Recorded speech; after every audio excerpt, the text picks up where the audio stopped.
আসসালামু আলাইকুম। আশা করি আপনারা সকলেই ভালো আছেন। আলহামদুলিল্লাহ আমিও ভালো আছি।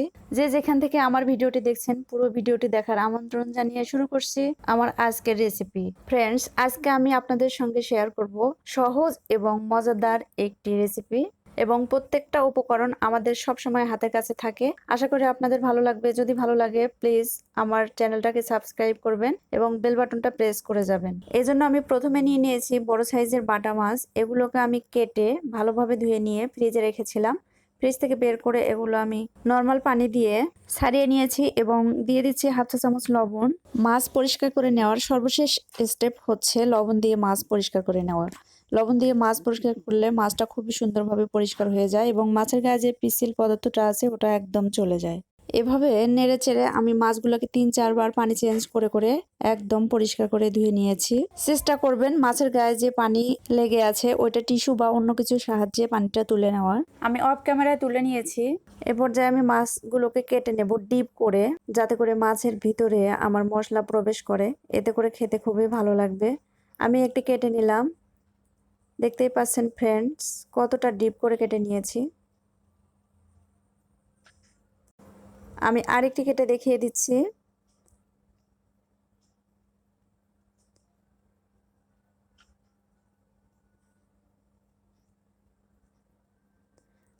আমি এভাবে কেটে নিলাম, জাস্ট মাছের যে মেরুদণ্ডটা আছে তার দুই সাইডে এভাবে কেটে নিলাম। আমি আর বাকিগুলো অন্যরকম করে কেটে নিচ্ছি। আপনারা চাইলে এভাবে কেটে নিতে পারেন। আমি সবগুলোকে কেটে নিলাম এভাবে।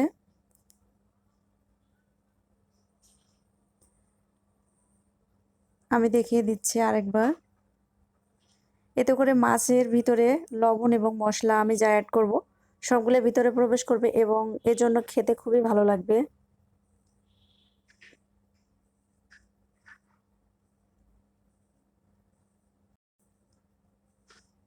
আমি মাছগুলো তুলে নিলাম। এ পর্যায়ে অ্যাড করে নিচ্ছি আমি হাফ চা চামচ লবণ।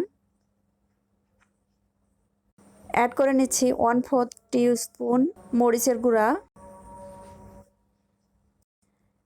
অ্যাড করে নিচ্ছি 1/4 টিস্পুন হলুদের গুঁড়া। এরপর সামান্য পরিমাণে তেল দিয়ে আমি মাছটাকে খুব সুন্দরভাবে মেখে নেব। অনেক সময় আমাদের ফ্রিজে লং টাইম মাছ পড়ে থাকে, খাওয়া হয় না।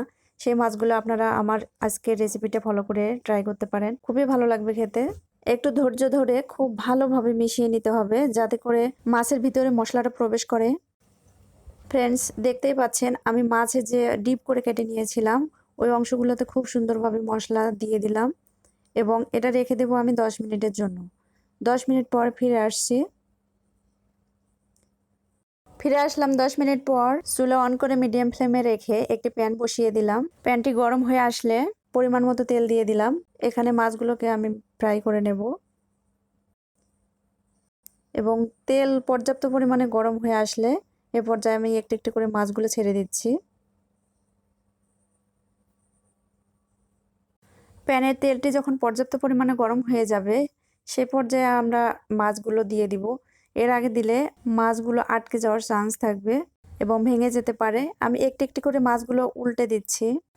দেখতেই পাচ্ছেন আমি কিন্তু প্যানে পর্যাপ্ত পরিমাণে তেল অ্যাড করিনি। আমি অল্প পরিমাণে তেল দিয়ে মাছগুলোকে ফ্রাই করে নিচ্ছি।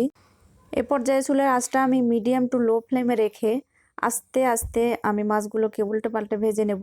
পর্যাপ্ত পরিমাণে তেল দিয়ে আমি মাছ ভেজে রেখেছি। ওই মাছটাতে মশলাগুলো সুন্দরভাবে প্রবেশ করে না, বরঞ্চ আরও বের হয়ে যায়। ওইটা খেতে আমার কাছে এতটা ভালো লাগে না, এটা যতটা ভালো লাগে। আমি তুলে নিচ্ছি। আপনারা একবার আমার রেসিপিটা ফলো করে খেয়ে দেখেন। এটা গরম ভাতের সাথে খেতে খুবই ভালো লাগে।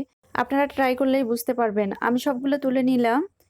ওই প্যানে আমি দিয়ে দিলাম পরিমাণ মতো কাঁচামরিচ কুচি। আমি এভাবে কাঁচামরিচগুলো চিড়ে নিয়েছি। আপনারা আপনাদের পছন্দ মতো করে নেবেন। এগুলোকে আমি একটু ভালোভাবে নেড়ে চেড়ে দিচ্ছি। কাঁচামরিচগুলো 30 সেকেন্ড নেড়ে চেড়ে আমি 3টি বড় সাইজের পেঁয়াজ কেটে নিয়েছি, ওগুলো অ্যাড করে নিচ্ছি। এ পর্যায়ে আমি চুলার আঁচটা মিডিয়াম টু লো ফ্লেমে রেখে দিয়েছি এবং ঘন ঘন নেড়ে চেড়ে দিচ্ছি।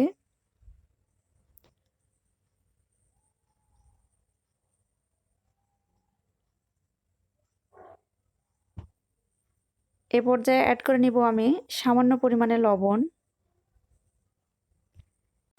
এবং অ্যাড করে নিচ্ছি 1/4 টিস্পুন হলুদের গুঁড়া। খুব ভালোভাবে মিশিয়ে নিচ্ছি। আমি এক্সট্রা একটি টিপস আপনাদের সঙ্গে শেয়ার করছি, সেটি হচ্ছে লং টাইম মাছ যখন ফ্রোজেন করা হয়, মানে ফ্রিজে রাখা হয়, খাওয়া হয় না কোনো কারণে, তখন কিন্তু ওই মাছটা খাওয়ার ইচ্ছা করে না।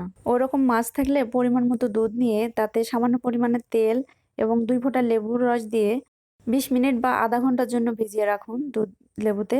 তারপর দেখবেন মাছটা অলরেডি গন্ধমুক্ত তাজা মাছ হয়ে যাবে ইনশাল্লাহ। আমি ধৈর্য ধরে ঘন ঘন নেড়েচেড়ে এই পেঁয়াজ এবং কাঁচামরিচ ভেজে নেব। এটা একদম হাই ফ্রাই করা যাবে না, তাহলে খেতে ভালো লাগবে না। তাহলে পেঁয়াজ বেরেস্তার মতো লাগবে, খেতে ভালো লাগবে না। আমি এখানে 3টি পেঁয়াজ নিয়ে নিয়েছি, আপনারা চাইলে 5টি 10টি ইচ্ছা মতো নিতে পারেন। এটা খেতে কিন্তু খুবই ভালো লাগে। আপনারা প্লিজ ট্রাই করবেন, ট্রাই করলে বুঝতে পারবেন এটা কতটা মজাদার। অতিথি আপ্যায়নের ক্ষেত্রে একদম গ্রেট রেসিপি। যাকেই খাওয়াবেন প্রশংসা করতেই হবে ইনশাআল্লাহ। আপনারা প্লিজ ট্রাই করবেন এবং কমেন্টে আমাকে জানাবেন কেমন লেগেছে। আমার ভিডিওটি যদি ভালো লাগে তাহলে প্লিজ একটা সাবস্ক্রাইব করে আমার পাশে থাকবেন এবং বেল বাটনটাতে টাচ করে যাবেন। সবার সুস্বাস্থ্য এবং দীর্ঘায়ু কামনা করে এখানে শেষ করছি। দেখাবো অন্য কোনো ভিডিওতে। আল্লাহ হাফেজ।